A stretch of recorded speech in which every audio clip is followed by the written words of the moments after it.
everybody doing this afternoon? He said, my name is Brandon Burton. I'm one of the assistant directors over the Student Financial Management Center, and today we're going to talk about not just the appeal, because hopefully you don't have to get to the point where you have to submit a SAP appeal, but about the SAP process period. I know that it was briefly covered. This is everybody's first semester, right? Continuing student. How many people is it first semester?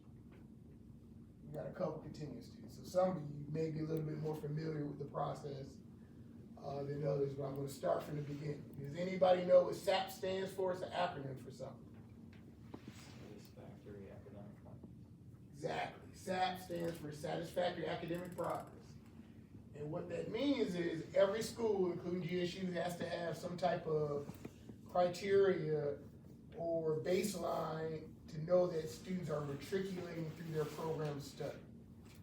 And that's the only way that you can maintain your financial aid eligibility if you're actually progressing through your program of study and going towards graduation. That's essentially what it is. So we run a SAP program at the end of every semester, and it monitors three things. Does anybody happen to know those three things? One of them is kind of easy, I would assume. But if you had to guess, what do you think those three things we're looking for? Probably GPA. GPA. Attendance. What did you say? Attendance. No, not attendance. GPA is one of them. Academic progress.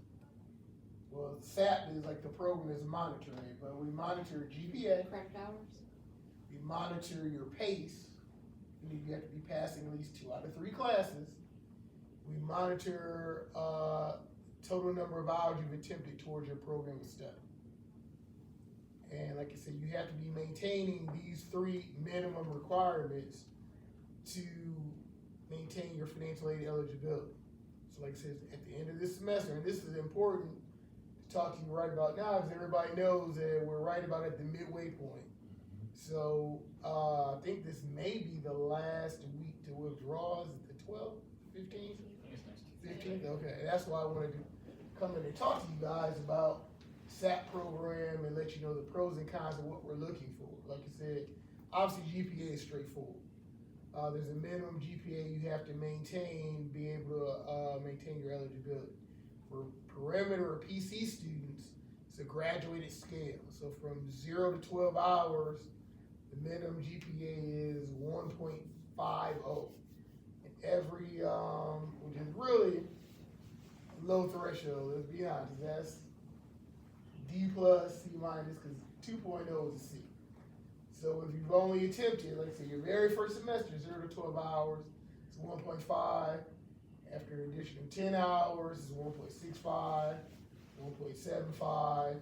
Once you've attempted at least 30 hours, your GPA has to be at least 2.0.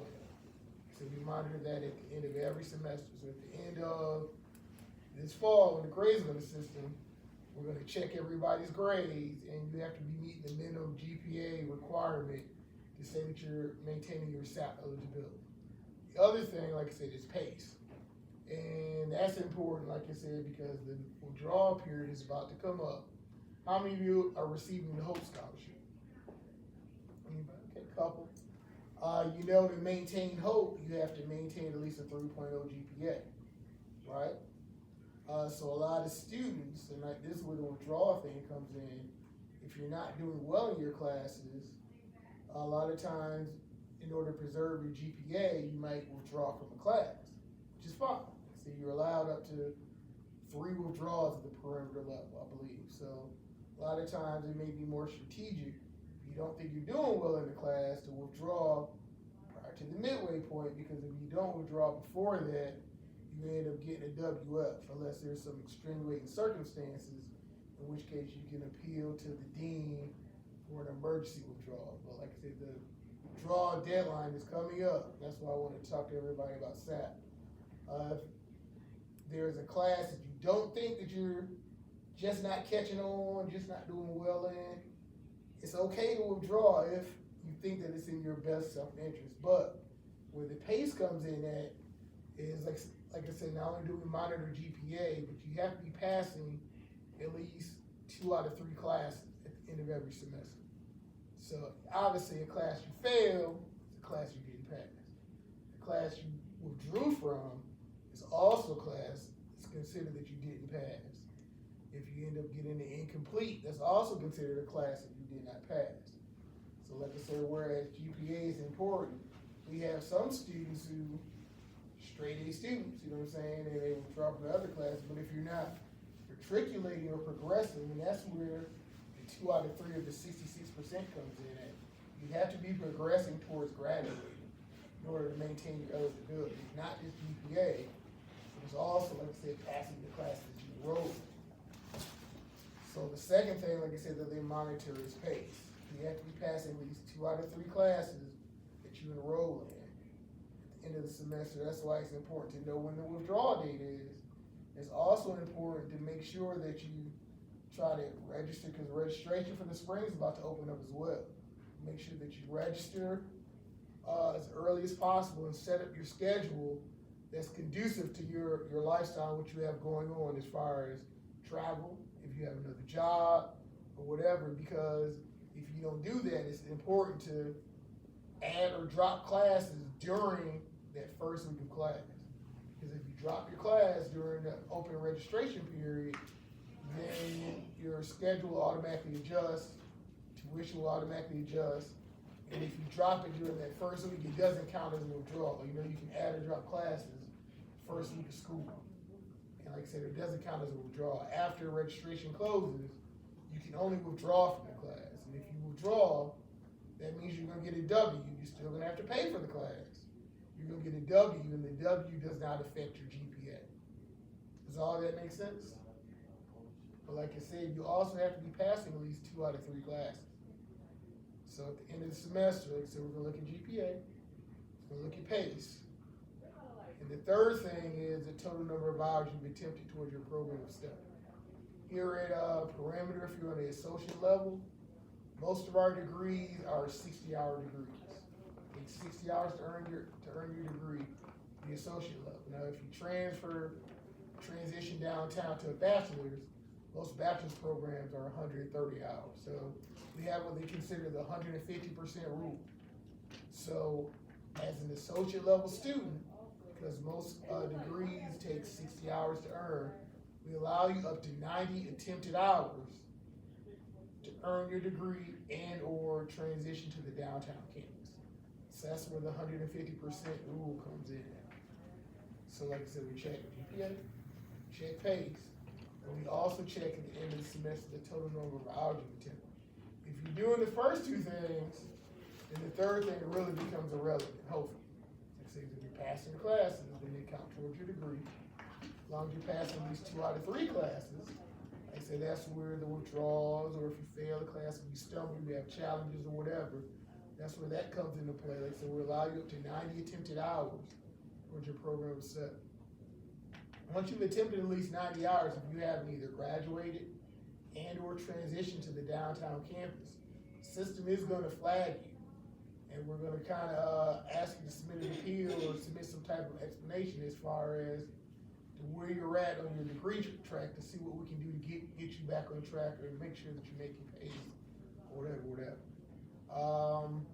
Like I said, if you're doing the first 2 things, the third thing really becomes irrelevant. But we do have some circumstances where, let's say you change your major. You can be a straight A student, pass everything, but let's say you started out journalism and halfway through you just determined that your passion was whatever, art, theater, something like that. It can be a circumstance like that where you find yourself running up against the maximum time frame rule because you changed your major and now there's different classes. A lot of the core curriculum classes are the same. Psych, communication, whatever, that you have to take for almost any degree. But like I said, once you get closer towards your major, you're going to start taking specific classes for that specific discipline or program of study. Let's say at some point you change lanes and go to a different major. So there could be a circumstance where you run up against the maximum time frame rule, and that's something that you're easy to explain. Like I say, if you have to submit an appeal, or if it's showing that you're not going to graduate or earn your degree within the 90 attempted hours that we allow, And the system is gonna flag you, and you simply have to, submit in the appeal, and we'll go over the appeal process as well. Submitting the appeal, while you haven't graduated. Hey, I started out in this major, switched my major, and then you're gonna have to get what's called an academic plan, which hopefully everybody's meeting, not just with TRIO, but with your academic advisors, at least once a semester, hopefully. Yes, no? That's very important. Like I said, we wanna make sure that you're, making use of all the resources that we have. It's the academic advisors, which are right downstairs on the first floor, directly below here. Before you pick out your classes for the spring, you want to make sure that you get their guidance, and not only make sure that you're taking the correct classes, but also balancing the workload and giving them some feedback on how this semester went. If you know that maybe you're struggling with math or something like that, or science class, you get a lot of feedback. Say, hey, this is a difficult class, and maybe the next semester is more strategic. I'm gonna take maybe one less class or take less hours so I can focus on being successful. Because we're all here, TRIO, Student Success, Student Financial Management Center, try to encourage your student success. So sometimes that might mean, like I said, taking less hours so you can be successful. You don't necessarily want to take full load all the time. If you have children, if you have a work outside of here, you're saying, hey, I'm having a difficult semester, whatever. You don't want to put yourself in a situation where you're feeling overwhelmed, where you're not being as successful academically as you want to be. Like I said, it's important to be strategic about how you enroll in the classes. So that's why we want to make sure that you not only use TRIO as a resource, use, any type of academic coaching, which is free. We offer to everybody. Like I said, so you're not hopefully in a position where, you have to worry about SAP at any point. And we also offer, obviously, academic tutoring through TRIO and through other student success as well, where if you determine early, like, hey, this is a class that I'm not picking up, not catching on, we want you to try to make use of all of the resources we have available to make sure you put yourself in the best position to be successful.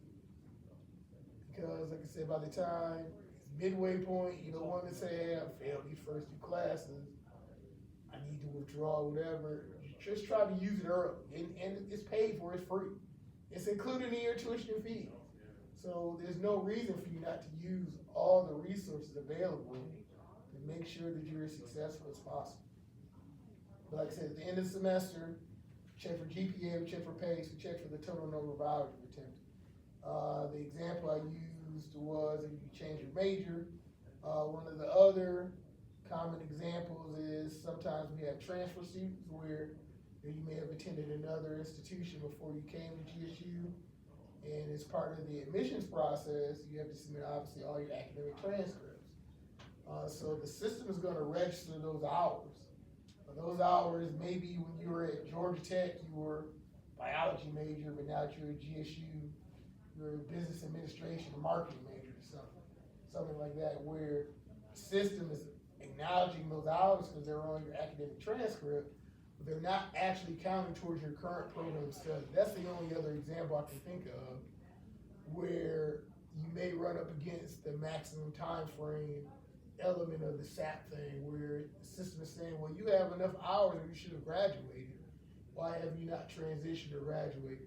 So if you change your major, you have transfer hours. Other than that, it's usually a issue where you may have had some type of academic challenges. Like I said, where you failed a class or two, drew from a couple of classes, where you're trying to get, your academic footing steady or whatever to the point where you can be successful.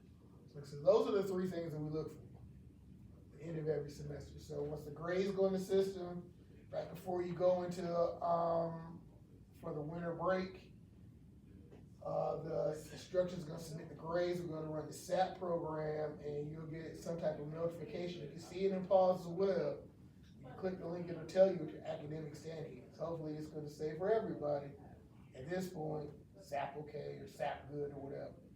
If for whatever reason, at the end of the semester, you're not meeting one of the elements, the first thing that happens is it's going to put you in what's called a warning or probationary status. So you typically don't lose your financial aid after one bad semester or whatever, after one semester of not meeting the minimum requirements. It's gonna put you in a warning or probationary status. We're gonna notify you of that. We actually have a SAP warn team that reaches out to students, try to see where the pain points may be if you're actually in that, if you transition into that status for the next upcoming semester, where they're gonna reach out to you. We have workshops. Obviously, like I said, TRIO obviously works and supports everybody as well. But we want to try to get you back on track and get you back into a good status over that semester. Like I said, because if you have 2 semesters where you're not meeting the minimum SAP requirement, after 2 semesters, you're gonna go on a status where you're not gonna be eligible for aid. And it doesn't have to be the same thing. One semester might be, hey, I withdrew from all my classes or withdrew from half of my classes.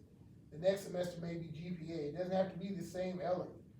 You have to be meeting all 3 elements to be maintaining your SAP eligibility. So before I go into the appeal part, like I said, that's hopefully we're trying to keep everybody from being in a situation where you have to appeal. But is all of that clear as far as what we're looking for, what we monitor? Does anybody have any questions about that part? So like I said, the first semester that you're not meeting one of the criteria of the element, you're gonna go into a warning status. They're gonna notify you once the grades go in the system. Somebody from our team, from Student Financial Management Center, is gonna reach out to you during that semester to make sure, like, hey, you set your classes up correctly. Are you taking advantage of the tutoring that's on campus? Taking advantage of the TRIO, services or whatever? Are you taking advantage of the academic coaching, like I said, which is also free? And that's not specifically tutoring, but that's time management. It's how to deal with stress. It's things outside of that to make sure that you're organizing your life to put yourself in the position to be successful. It's not specifically helping you with this math course or this psych course or whatever. That's what the academic coaching is about, as far as making sure you're have access and are aware of and using all of the tools that you need in order to be able to be successful. And then on top of that, like I said, we have tutoring for specific courses if you're not doing well in math, if you're not doing well in English, where you can get a tutor to help you with those classes. If after 2 semesters, like I said, after a semester of being in a warning status, or which is like I said, a probationary status, you're still not making SAP, or you're not making SAP, that 3rd semester, you're gonna be notified of that, and you're gonna get information on how to submit an appeal, which you do through student forms. Is everybody familiar with student forms? How to log in, how to interact with us and submit documentation. So if you have to submit an appeal, it's gonna pop out there. It's gonna say, hey, you're not meeting the minimum SAP requirements, please submit an appeal. And like I said, you have the opportunity to provide us with some type of explanation as far as your challenges, your mitigating circumstances, detail that, and provide us with some type of supporting documentation if you have it, along with, like I said, you're gonna also need an academic plan, which you would get from your academic advisors. You have to submit as well with the appeal. It's all electronic, submit it through student forms, upload it, and then we have a SAP committee that reviews that. And like I said, depending on the circumstances, like I said, we're here for everybody's success. I mean, obviously some things are black and white, easy to document. And God forbid, obviously, I'm gonna use an example where everybody knows about the hurricane or whatever, right? So you may have a circumstance where had family that was affected by that, storms came through here, through Atlanta, so hopefully this doesn't happen to anybody. But my house was flooded out, saying here's the documentation. Yeah, I got sick, here's my medical stuff, death in the family, car accident. We know a variety of things that we understand that happened. They say that we're empathetic with you. We just need you to explain to us what was going on. So provide us with some type of documentation and what you're doing to rectify the situation. Be a burglary, break it. Somebody broke in and stole my laptop. I'm saying it's a variety of things that happen. Like I I said, we understand all of that. Like I said, those are the cut and dry, easy ones to document. I mean, but we also understand sometimes just a challenge. This might be your first semester and you took too many classes. You know what I'm saying? I took a full load, 12 hours. I didn't do as well as I thought I was going to do. You went into a warning status, probationary status. And second semester, maybe, you took less hours, did a little bit better, like I said. If that's what the circumstances were, then that's what we want you to explain. That's what we want you to document. Tell us what's going on. Tell us what your struggles were. Tell us how you, rectify that. Like I said, sometimes it's not as black and white as something you can document and hand in. Here's a death certificate. Here's a police report, whatever. Sometimes we need you, like I said, to elaborate and to explain to us what's going on. We're here to help.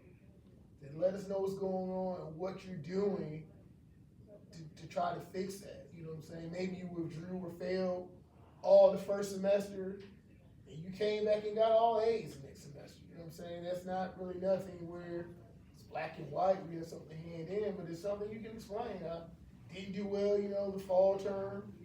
You went to probationary status, like I said, you didn't pass all your classes either by GPA or by PACE. Spring term, like I said, it's still gonna put you in a situation where you have to submit an appeal because you have to be passing at least 2 out of 3 classes. So if you took 12 hours and failed all classes in the fall, you go into a probationary status. You can take 12 hours in the spring, get all A's, bring your GPA up to a 2.0, but the system's still gonna say you're at 50%. You have to be at 66 or above, so passing 2 out of 3 classes to maintain your eligibility. But that's what you're gonna put in your repeat. Hey, this fall semester is my first semester of school, big adjustment. Classes were more difficult than I thought they were. I came back in the spring, got my game plan together, got with academic coaching, academic advising, got with trio, and the proof is in, my grades. You see my spring grades are better than my fall grades. Like I said, if we see that you're matriculating, that you're progressing, you can explain that to us, then we'll approve the appeal.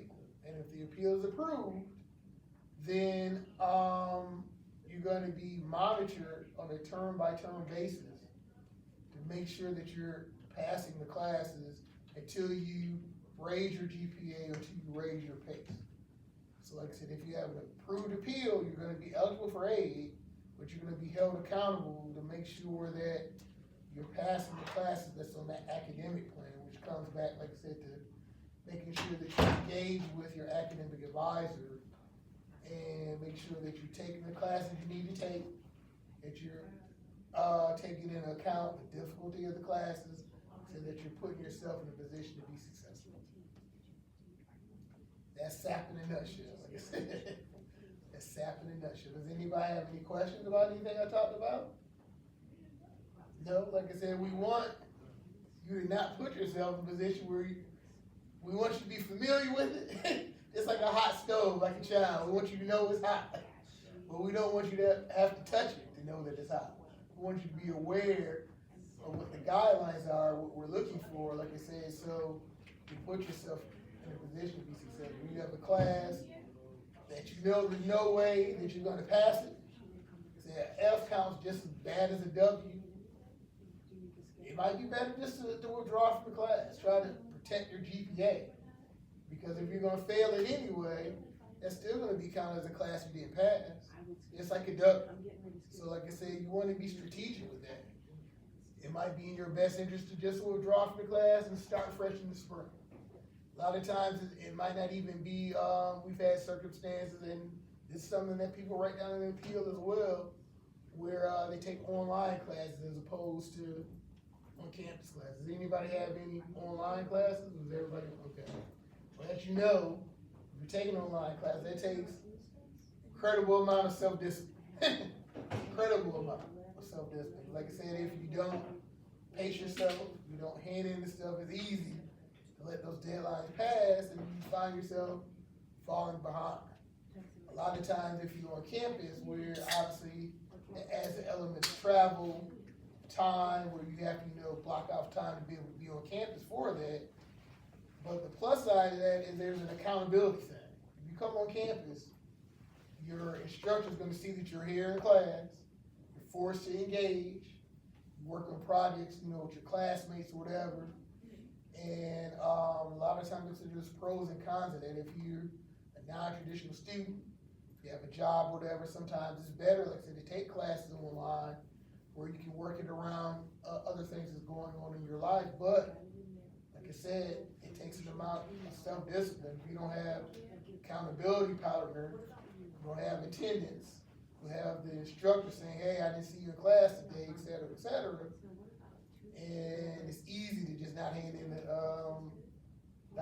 the work, or wait to the last minute. You say, oh, I got a couple of weeks, and then you're rushing because you have to submit it online by midnight, stuff like that. So like I said, a lot of times it's a learning curve with stuff like that, where you might try an online class and you realize, hey, this isn't for me. This is a topic or a subject or a class that I would do better with engaging with, the instructor, engaging with coming on campus, engaging with classmates where, hey, I can form a study group, or like I said, we can hold each other accountable, or work on projects together or whatever. So that's something else you want to consider. Like I said, if you're taking classes online as opposed to on campus.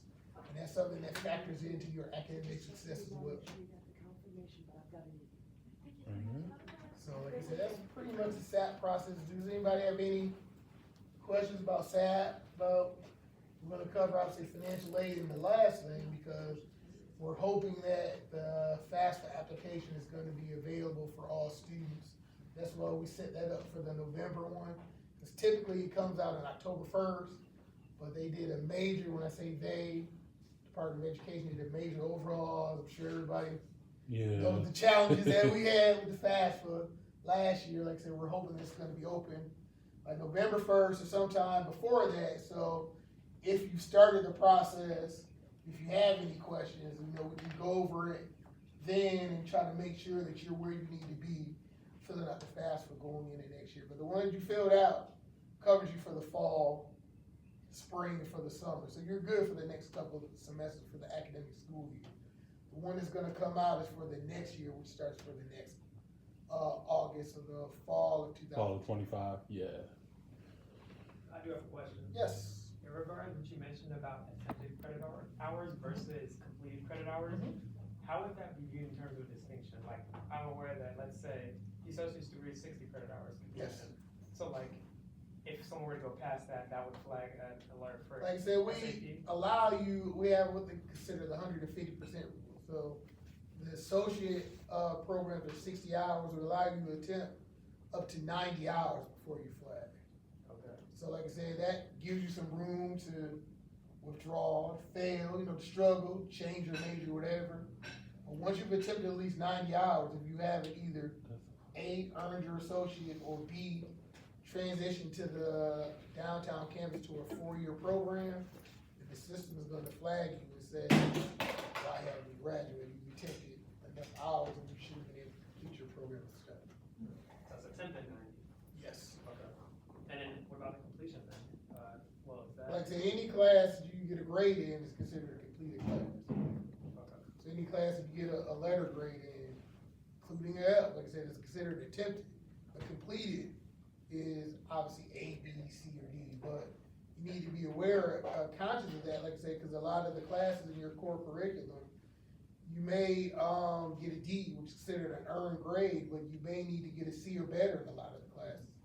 Or you need a GPA 2.0 or whatever to earn the degree. So the D is an earned grade in theory, but like I said, in some of the classes, you have to get at least a C or better. So it just kind of depends on that, like the grade you have in the class in terms of completion. Correct. Like I said, it's a completed class is any class you get a grade in from A to a D. F is, like I said, obviously a class you didn't complete.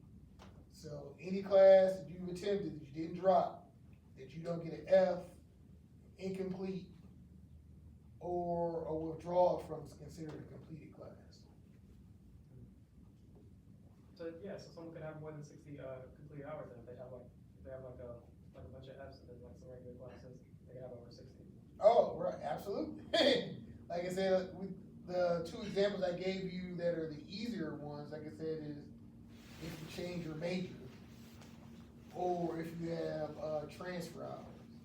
Those are the ones where if you reach the 90-hour threshold, it's kind of easy to explain what's happening. See, now if it's not one of those two circumstances, then you're talking about somebody that's gotten a lot of F's or a lot of W's, and we want to know what can we do to put you on pace to be able to graduate. Like I said, if it's not that you have transfer hours or not that you change your major, then the only way you could have reached 90 hours, like you're saying, is if you fail in classes or if you were withdrawn from other classes. And if you attempted 90 hours, we want to know why you haven't graduated, what can we do to help? Not just why you haven't graduated, but obviously what can we do to help? And if you're in that circumstance, like I say, usually the other two things are going to catch you before the 90 hours. If you're getting a lot of F's, you can only withdraw from 3 classes before the social level. But if you have a lot of F's and W's, typically the pace or the GPA is going to catch you before the 90 hours.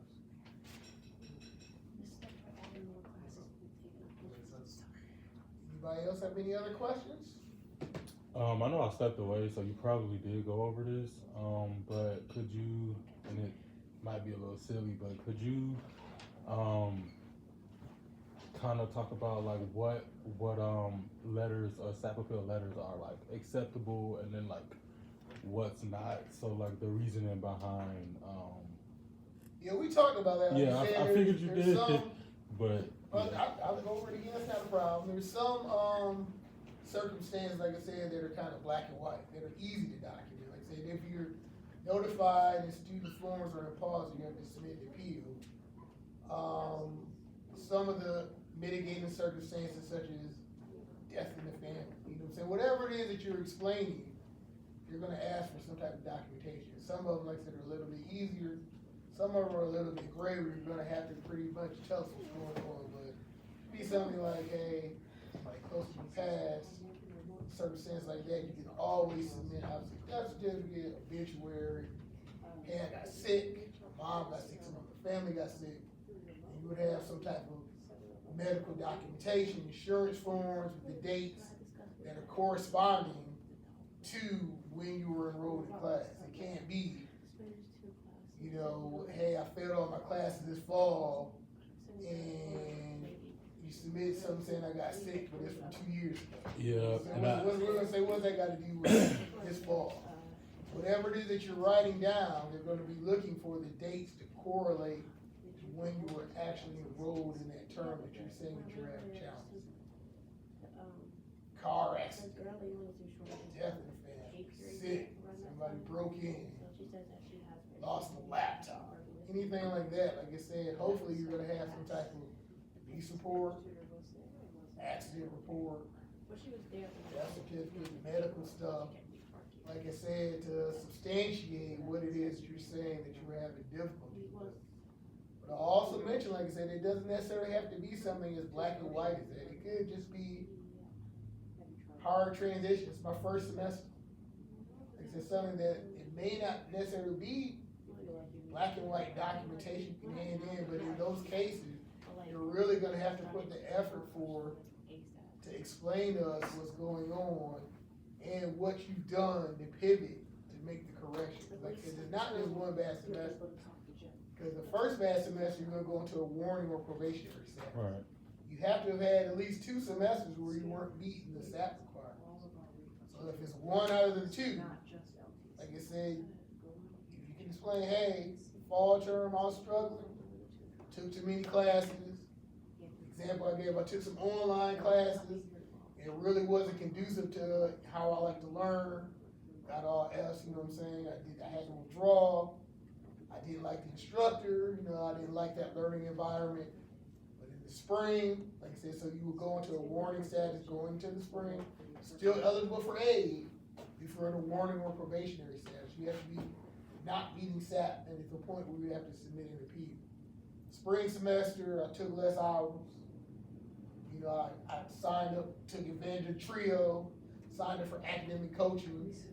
you know, and the proof is gonna be in your grades. In that circumstance, you may not have, you know, a doctor's note or a death certificate or whatever, but you can explain to us what was going on in the semester that you did not do well in, what you did to improve it, and like I said, your grades are gonna be your documentation.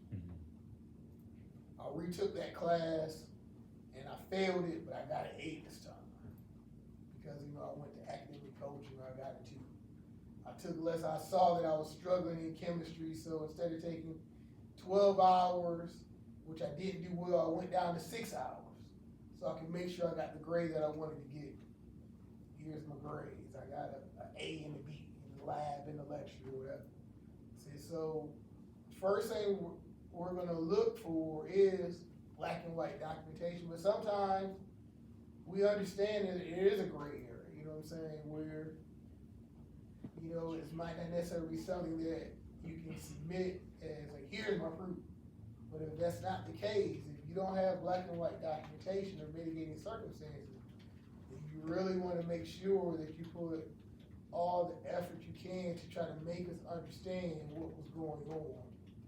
Or like I said, the appeal is gonna be denied. If you put minimal effort into it, I'm just being transparent. Put minimal effort into your academic success by having 2 bad semesters.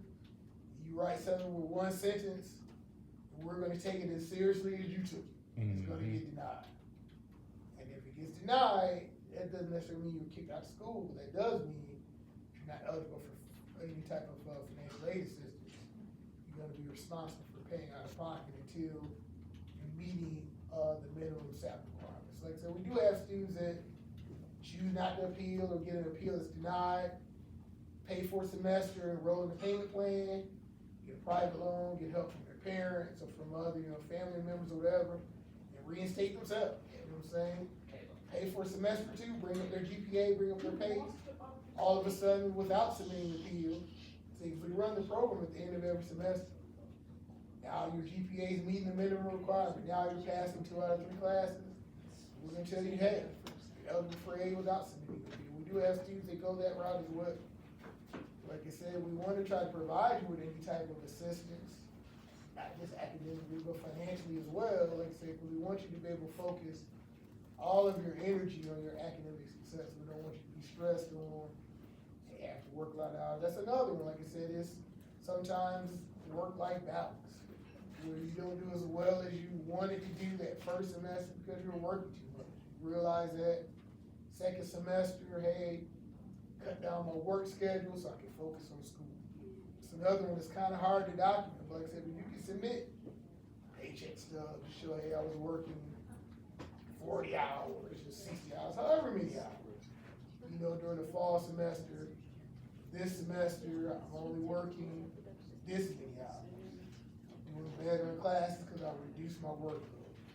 I switched from that job, because that job's too far, but this job is easier and more conducive with my school schedule. Things like that. Something like that you can submit. But anytime you're in a position where you have to submit an appeal, there are gonna be, or we are gonna be asking for some type of documentation to substantiate what it is that you're saying. And the documentation that we're asking for is based on whatever you're writing on the appeal. You know what I'm saying? The appeal dictates what it is that we're gonna ask for as far as any type of documentation. And I definitely had a student last semester or last year, I think fall 23, he came in and he was trying to do a SAP appeal and his dates, it just wasn't aligning, right? So he had death in the family, which it really happened. But the 2 semesters that he was struggling in, it just did not all align like with the dates and everything like that. So they did deny his SAP appeal. But also to your point though, like I said, that's why it's important to be as detailed as possible.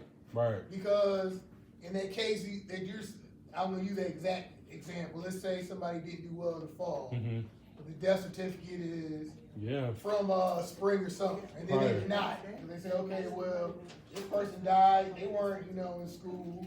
I mean, they didn't pass while you enrolled. But what if there was a case where you had to take care of it? I'm saying that's something where you have to let us know. And they may not have passed for a few months, but I was the primary caregiver, you know, where I had to make sure that they ate or, you know, take care of them or wash them up or something. It could be a situation like that where Yeah. it's a matter of you articulating and letting us know, like I said, what was going on. And then, like I said, we do take that into consideration. But like I said, if you put minimal effort, like, hey, my mom died, you said, and that's why I did bad in the fall. The fall from August to December. And that's all you write down, and the death certificate is, you know, she passed, you know, in June. They're gonna deny it. They're gonna say, what's it got to do with that? See, if you don't let us know, there's no way of us knowing. All right, anybody else got any more questions, anything? Comments, concerns? Everybody know how to interact with, like I said, I'm with Student Financial Management. So everybody knows where our office is on the first floor. You know, you can, if you're not on campus, you don't have to come in. You can make a virtual appointment. Is everybody familiar with how to do that? You can call the contact center, or you can submit a Panther answer ticket to us. Just have a quick question. They have a list of the most frequently asked questions. Except if you don't see your specific question, it'll allow you or prompt you after it asks you to try to, you know, figure out what it is and give you the answer, to type it in your own words and submit it, and it'll be routed appropriately. And we try to respond to those within 48 hours. So like I said, we have a variety of ways to interact. You don't have to come in, make a virtual appointment, call the contact center, you can submit a Panther answer to you. However it is, you know, to get your issue addressed, your question answered. Say, don't wait. We're here to help. Don't wait till it's too late. By the time, you know, you're talking to me, it's usually too late. It's usually too late. Like I said, I'm going to do whatever I can to help you, but you talked to 2 or 3 different people, or you waited to the last minute, didn't read your email, let deadline passes, et cetera, et cetera. And now you want to talk to the supervisor. Who else can I talk to? And those are the people that I talk to. So I don't want you to get to that point where you have to do that. I don't want you to get to the point where you have to submit an appeal. Like I said, if you go on warning or probationary, that's okay. Like I said, that's something you can recover from. We have a team specifically that helps people that are in that status. They're going to reach out to you. We'll do seminars, do workshops, try to get you back on track. We don't want you to get to the point where you have to submit. All right.